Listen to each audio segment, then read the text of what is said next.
저는 김상윤 기호준조고 저는 그중에 큐로라에 대해 발표할 기호준입니다. 개요는 이렇게 되고요.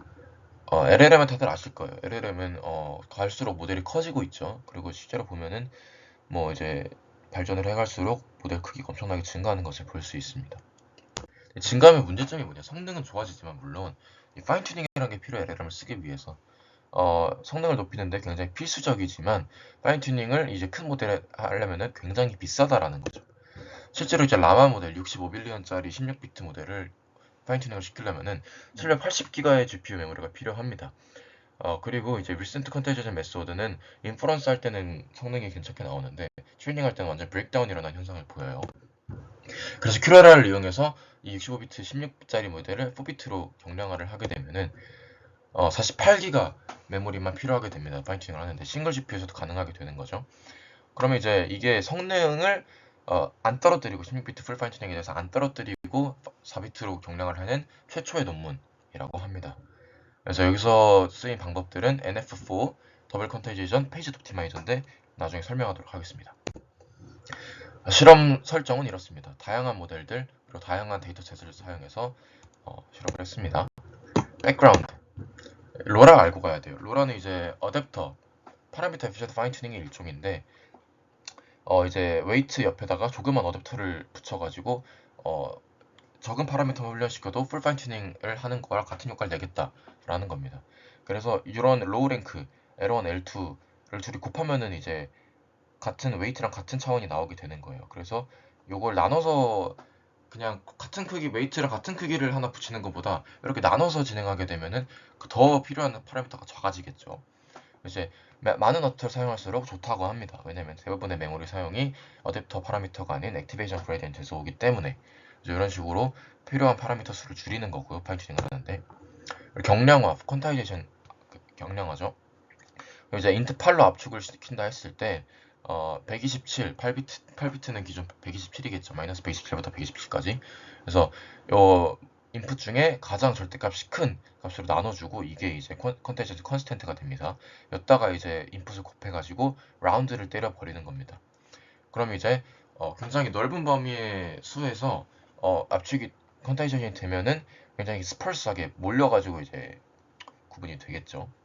그래서 디컨트를 할 때는 다시 나눠가지고 이런 식으로 복구를 시킵니다. 근데 여기서 문제가 생겨요. 왜냐 이제 여기 아웃라이어 갑자기 큰 수가 나와버리면은 이 뭐 3, 4 간의 차이가 없어지게 되겠죠. 여기가 너무 커버리니까. 그래서 이런 문제를 방지하기 위해서 블럭 와이즈로 나눠가지고 각각의 컨텐츠 컨스텐트를 갖게 따로따로 합니다. 이러면은 이거 아웃라이어로 인한 오류가 줄어들게 되겠죠. 논문에서 제시하는 메인 어프로치입니다. 첫 번째 NF4, Normal Float 4bit라는 새로운 데이터 타입인데요. 저장을 이 4비트 타입으로 하고 그 컴퓨테이션을 할 때는 16비트로 디퀀타이제이션을 해가지고 진행합니다. 퀀타일 퀀타이제이션인데 퀀타일 퀀타이제이션이 문제가 있습니다. 퀀타일 퀀타이제이션이라 하면은 이제 여기 보시면은 24부터 77까지의 크기를 갖는 수의 모임이 있을 때 0에 24, 100% 77. 그래서 그 사이는 확률 분포에 따라서 채워넣는 겁니다. 근데 이제 확률 분포가 다양하잖아요. 웨이트 텐서마다. 그러면 이제 웨이트 텐서마다 다 다른 퀀타일들을 가지게 될 거예요. 근데 이제 만약 4비트라 치면은 2의 4승이니까 16개의 퀀타일을 가져야 되는데 그러면은 이 웨이트 텐서마다 블럭마다 전부 다 다른 퀀타일을 가지면은 저장하는데 굉장히 번거롭고 용량을 많이 차지하고 시간도 오래 걸린다라는 거죠. 그래서 이 문제를 NF4라는 데이터 타입으로 해결을 하게 됩니다. 그래서 NF4 노멀 플롯에 따른다라는 거예요. 그 디스트리뷰션들이. 그래서 하려면은 전체에 대해서 하나의 컨타일만 쓰니까 이런 문제들이 사라지게 되겠죠. 그래서 실제로 웨이트들이 이 노멀 디스트리뷰션에 따른다고 합니다. 연구진들이 밝혀낸 결과로 어펜딕스에 첨부가 되어 있습니다. 그래서 노멀 플롯을 2의 K승의 퀀타일을 나누게 되고 이 NF4 같은 경우에는 4겠죠. 그래서 퀀타일 된 거를 마이너스 1부터 1까지로 노멀라이제이션, 그 웨이트 텐서도 똑같이 그러면은 이제 범위가 같아지기 때문에 퀀타이제이션이 가능하게 됩니다. 그래서 퀀타일을 할 때 어시메트릭하게 퀀타일을 만드는데 실제로 이런 식을 이용합니다. 이유는 시메트릭하게 하면은 정확히 이제 대칭적인 값들을 보이죠. 이러면 이제 0이 없게 돼요. 0이 없으면은 정확도가 굉장히 떨어집니다. 그래서 일부러 이런 식으로 어시메트릭하게 해가지고 0을 정확하게 표현해주자라는 겁니다. 그래서 이 어시메트릭 퀀타일이 실제 논문에서 제시하고 있는 제공하고 있는 정확한 값입니다. 16개의 퀀타일들이고요. 이 16개의 값 중 하나로 매핑이 되게 되는 거죠. 모든 파라미터들이. 그래서 예를 들어서 이제 0, 1, 0, 0이면은 4가 되는데 이게 0, 1, 2, 3, 4, 5 다섯 번째 요 퀀타일로 매핑이 되는 겁니다. 이 파라미터는. 그래서 이게 Information Theoretically Optimal한 데이터 타입이라고 합니다. 두 번째로 제시하는 포인트는 이거예요. 더블 퀀타이제이션이란 건데 요 퀀타이제이션 컨스턴트가 32비트짜리잖아요. 그래서 이것도 줄여버리겠다라는 거예요. 그래서 이제 이 32비트짜리가 64의 블락 사이즈로 저장이 되는데 그러면 64개 파라미터에 32비트 나눠서 하면은 0.5비트 퍼 파라미터겠죠. 그래서 8비트 왜냐면 8비트가 그 디그레데이션이 없었다고 합니다. 더 줄어들면은 디그레데이션이 생겼다고 해요. 그래서 8비트로 디그레데이션 퀀타이제이션을 하면은 맨 처음에 유럽된 거에서 64 블락 사이즈의 8비트를 저장을 하고 그럼 이제 32비트짜리 두 번째 이 퀀타이제이션 컨스턴트를 64로 원래 했다가 또 256 블럭으로 하는 거니까 이걸 이렇게 나눠주게 되면 0.127비트 따라서 비트 그 파라미터당 0.33비트가 절약이 된다고 합니다. 그리고 페이지 옵티마이저는 이제 배워서 아실 거예요. SGD 같은 수업 시간에 배운 SGD 같은 옵티마이저 알고리즘들인데 아웃 오브 메모리를 막기 위해서 고안된 거고요. 메모리 페이징 CPU와 GPU 사이 메모리 페이징을 이용해서 메모리 스파이크를 방지하겠다라는 겁니다. 그래서 요약하자면 이런 식으로 표현이 되겠고요. 실제로 더블 디컨타이션을 해가지고 저장만 4비트로 하고 16비트로 그 파라미터를 업스케일 한 다음에 진행을 하게 됩니다. 계산을. 실험은 간단하게만 설명하고 넘어가겠습니다. 그래서 주요 요지는 이 두 가지입니다. 풀 모델 파인튜닝과 동일한 성능을 낼 수 있을 것인가, 그리고 이 큐로라의 각각의 요소의 그 영향은 어떻게 되는가, 어댑터를 최대한 많이 사용하는 게 중요하다라는 게 이 실험에서 밝혀졌고요. 그리고 NF4랑 더블 컨텐션 같이 사용할 때 기본 리소스에서 가장 낮은 퍼플렉시티를 보이니까 가장 좋은 성능을 보인다라는 것도 증명을 해냈고요. NF4가 실제로 좋다. 그냥 플로팅 포인트보다. 그리고 K비트 큐로라가 풀 파인튜닝 모델과 동일한 성능을 보인다. 실제로 보시면은 그냥 BF16이랑 동일한 성능을 보이고 있죠. 그리고 보시면은 그냥 플롯 사용한 것보다 NF4 타입과 더블 컨텐션 같이 사용한 게 훨씬 더 성능이 좋습니다. 실제로 성능이 좋게 나오는 걸 확인할 수 있죠. 에 비해서. 요즘 추세가 이제 기본 리소스 버젯에서 그 낮은 프리시전 비트를 사용하더라도 파라미터를 많이 쓰는 게 더 성능이 좋다라는 게 연구가 되고 있고요. 실제로 벤치마크 신평가상도 그렇고 그래서 이런 거에서는 이제 큐로라가 잘 활동을 할 수 있는 무대다라는 거죠. 그래서 결론은 이렇습니다. 이제 챗봇을 이제 이 기술을 이용해서 큐로라를 이용해서 소타에 가까운 모델을 만들어내게 되는데 과나코라는 이름입니다. 그래서 실험은 이렇게 진행이 됐고요. 다양한 데이터셋 그리고 트레이닝 방식을 좀 일원화했어요. 다양한 데이터셋을 사용하고 다양한 모델을 사용하니까 최대한 비슷한 컨디션을 훈련될 수 있게 짰고요. 데이터셋마다 근데 성능이 다 다르게 나옵니다. 네. 베이스라인은 요 모델들로 잡았고요. 이 평가는 MMLU와 그 Generative Capability 크게 두 가지로 진행을 했습니다.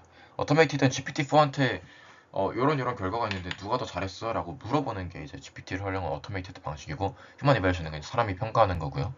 벤치마크 데이터는 위키나 프롬프트랑 오픈 어시스트 데이터입니다. 그래서 했을 때 65빌리언 OSST1을 사용했을 때 가장 좋게 나왔다라는 거죠. 엘로 30%가 GPT-4에 대해서 나왔다는데 관하코 65비랑 33비가 GPT-4랑 붙으면은 30% 확률로 관하코가 이긴다라는 거예요. 실제로 보면은 용량은 되게 적게 차지하는데 거의 엄청 높은 성능을 보여주고 있습니다. 엘로를 보시면 이렇게 되고요. 관하코가 GPT랑 비슷하게 나오게 됩니다. 그래서 실제 결과값들을 보면은 몇 개만 보여드리겠습니다. 간단하게. 요런 시간이 언제냐라는 문제에 대답을 못하겠죠, 당연히. 영어에 좋게 더 잘 나오고 요런 문제들에 대해서는 뭐 가수도 틀리고 태어난 년도 틀리고 수학 결과 다 틀리고 이런 건 안 좋게 나옵니다. 그래서 이런 것들에 대해서 퓨처워크가 필요하다는 거예요. 이제 성능이 떨어지는 게 거의 없는데 그러면 어디서 트레이드오프가 일어나는 거냐? 그리고 이발루에이션에 대해서 바이어스가 있고 프레퍼런스가 있을 텐데 요거를 극복하는 게 필요할 거고 데이터셋이 멀티링구얼일 때 성능이 좋게 나왔는데 멀티링구얼인 게 과연 효과가 있는 건가 하는 것도 연구가 필요할 거고요. 데이터 리키지 컨선에 대해서 필요할 거고 트레이닝 방식에 대해서도 아까 레인포스 러닝 일어나 시켰다 했는데 홀스 인터벌스만 사용해가지고 요거에 대한 연구도 필요하다고 합니다. 제한점은 이제 65B, 33B에 대한 16비트 풀 파인 튜닝 모델은 베이스라인 모델이 없습니다. 비싸기 때문에 훈련을 못 시켰다 하고요.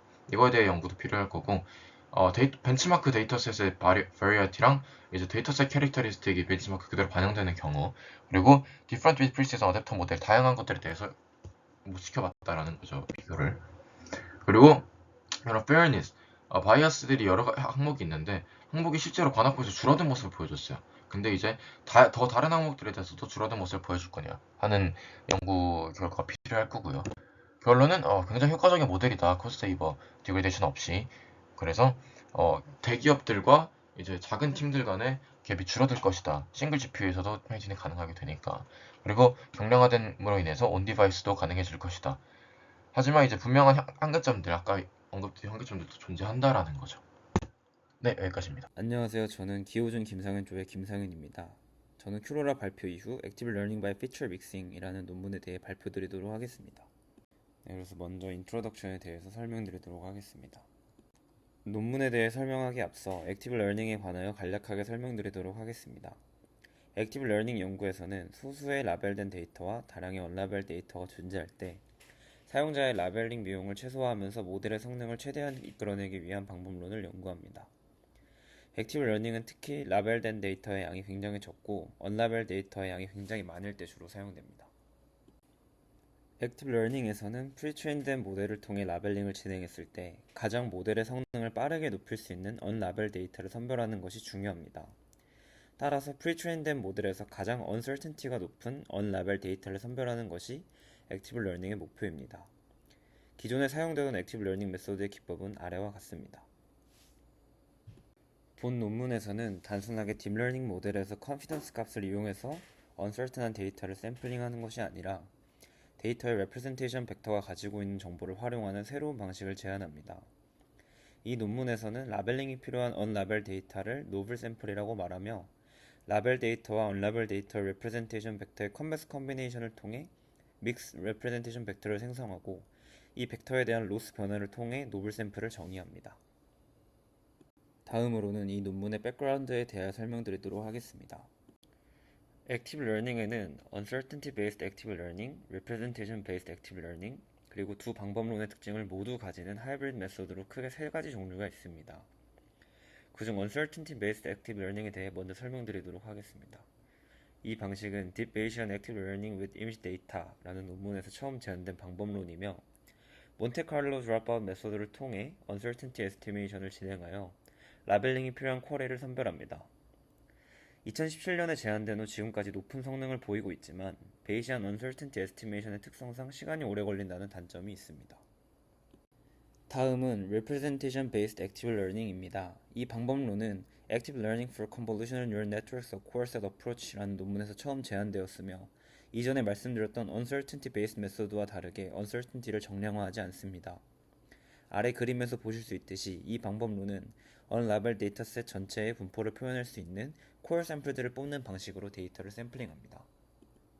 알파믹스는 앞서 소개드렸던 두 가지 방법론의 특징을 모두 가지고 있는 하이브리드 메소드 중 하나입니다. 이 논문은 데이터의 다이버시티와 언설튼티를 모두 고려하여 언라벨 데이터를 샘플링합니다. 알파믹스는 레프레젠테이션 벡터의 인컨시스턴시와 K-means 클러스터링을 통하여 샘플링을 진행하는데요. 각각에 대해서는 이후 메소돌로지를 설명할 때 좀 더 자세히 설명드리도록 하겠습니다. 지금부터는 이 논문의 메소돌로지에 대해 설명드리도록 하겠습니다. Mixed Representation Vector Z는 첫 번째 수식에서처럼 Anchor Representation Vector Z 스타와 Unlabeled Data ZU의 Convex Combination으로 정의됩니다. 이때 Anchor Vector Z 스타는 동일 클래스에 속한 라벨 데이터의 평균 레프레젠테이션 벡터입니다. 이때 믹스드 레프레젠테이션 벡터 Z 알파에 대한 로스는 First Order Taylor Expansion을 통해 두 번째 수식처럼 근사할 수 있습니다. 이 식이 유효하기 위해서는 알파가 굉장히 작은 값을 가져야 합니다. 그래서 실제로 본 방법론에서는 알파를 굉장히 작은 값으로 사용하고 있습니다. 노블 샘플을 정의하는 unlabeled 데이터의 representation vector loss와 mixed representation vector loss의 차이, 즉 classification inconsistency는 세 번째 수식처럼 정의할 수 있습니다. 결과적으로 해당 수식을 해석하면 본 논문에서 정의하고자 하는 추가적인 라벨링이 필요한 unlabeled 데이터, 즉 노블 샘플은 anchor representation vector Z-와 original representation vector ZU의 차이가 크고 수도 라벨 Y-에 대한 그레디언트, 즉 센서티비티가 큰 샘플을 의미하고 이것은 네 번째 수식을 통해 확인을 할 수 있습니다. 마찬가지의 논리로 로스, 즉 인컨시스턴시가 가장 커질 수 있도록 알파도 옵티마이즈 되어야 합니다. 이 최적화 문제는 두 번째 수식처럼 정의할 수 있습니다. 하지만 최적화 문제를 푸는 것은 시간이 오래 소요될 수 있기 때문에 본 논문에서는 듀얼 놈 포뮬레이션으로 근사하여 최적의 알파를 사용하였습니다. 본 논문에서는 실험적으로 얻은 최적의 알파와 듀얼 놈 포뮬레이션을 통해 근사한 알파에 대하여 액티브 러닝을 진행하였을 때 그 성능에 큰 차이가 없음을 보였습니다. 제한된 방법론의 액티브 러닝 과정을 알고리즘을 통해 살펴보면 각 학습 단계마다 라벨링이 필요한 언라벨 데이터 B개를 선택하는 과정은 다음과 같습니다. 먼저 각 클래스에 속하는 앵커 리프레젠테이션 벡터 Z 스타 값에 대한 최적의 알파 값을 이전의 듀얼 놈 포뮬레이션을 통해 근사하여 얻어냅니다. 그 후 클래스 개수만큼의 리프레젠테이션 벡터를 만들고 그 중에서 믹스드 리프레젠테이션 벡터의 파이널 프리딕션 값이 기존과 다르다면 후보 집합 i에 포함시킵니다.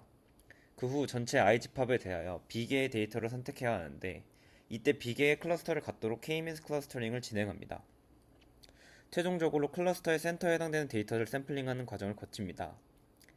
이때 클러스터링을 하는 이유는 샘플링된 언라벨 데이터의 다이버시티를 높이기 위해서입니다. 이 과정을 통해 선택된 언라벨드 샘플들을 인베딩 스페이스에 시각화해보면 클래스 바운더리 위의 데이터들이 주로 선택된 것을 확인할 수 있습니다. 본 방법론은 언라벨드의 레프레젠테이션 벡터에 마치 노이즈를 주듯이 컨벡스 컨비네이션을 진행하고 파이널 프리딕션이 바뀌는 데이터를 샘플링한 후 K-means 클러스터링을 통해 코어셋을 찾기 때문에 이러한 클래스 바운더리에 있는 데이터들을 잘 선별했다는 것을 확인할 수 있습니다. 다음은 실험 결과입니다. 본 논문에서는 아래 MNIST, EMNIST, Cypher10, Cypher100, Mini ImageNet, DomainNet Real, OpenML, HMDB와 같은 다양한 데이터셋들과 4가지 모델 구조에 대한 실험을 통하여 본 방법론의 우수성을 입증하였습니다. 총 7개의 비교 메소드를 통하여 본 방법론이 많은 상황, 즉 다양한 데이터셋과 모델 구조에서 다른 메소돌로지에 비해 높은 성능을 보임을 증명하였습니다. 다음으로는 데이터셋, 버짓 사이즈, 아키텍처에 따른 총 30개의 다른 실험 환경에서 각 모델들의 성능을 비교하였습니다. 우측의 그림은 행에 해당하는 방법론이 30개의 다른 실험 환경에서 열에 해당하는 방법론의 성능보다 높았던 상황의 평균 개수를 뜻합니다. 마지막 행은 전체 열에 대한 평균 값으로 다른 방법론 대비 성능이 낮았던 경우를 의미하므로 작으면 작을수록 좋은 성능을 보인다고 이해할 수 있습니다. 이 결과를 통해서 해당 방법론이 다양한 실험 환경에서도 기존에 있었던 방법론보다 높은 성능을 보임을 알 수 있습니다. 본 방법론의 실제 성능에 대해서 확인해 보도록 하겠습니다. 이미지 클래시피케이션 태스크에서의 성능을 나타낸 플롯인데요. 실험 결과 알파믹스가 가장 우수한 성능을 보일 뿐더러 5번의 반복 실험 동안 성능의 편차가 가장 적은 것을 통해 본 방법론이 로부스네스 또한 높음을 알 수 있습니다.